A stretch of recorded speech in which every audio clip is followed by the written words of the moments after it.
មនុស្សសពថ្ងៃជាពិសេសខ្មែរយើងតែម្ដងបងប្អូនគឺឈឺច្រើនណាស់សឹងតែគ្រប់ផ្ទះគឺតែងតែមានមនុស្សឈឺនៅក្នុងផ្ទះ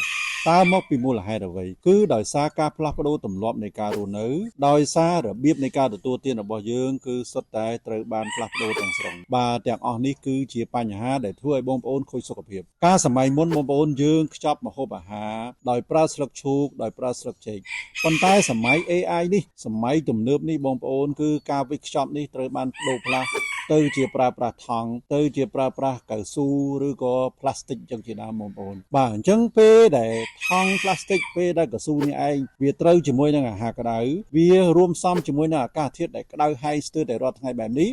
នាំឲ្យវាបញ្ចេញនៅជាតិពុលឬក៏ជាតិគីមីដែលមាននៅក្នុងថង់ដែលគេប្រើសម្រាប់ផលិតថង់នេះផ្ទាល់តែម្ដងទីបំផុតនាំឲ្យបងប្អូនមានជំងឺមហារីកមានការខូចតម្រង់នោមឬខ្មែរយើងហៅថាខូចកលៀននោះផ្ទាល់តែម្ដងកើតជំងឺបេះដូងងាប់មេជីវិតគឺនាំឲ្យពិបាកក្នុងការមានកូន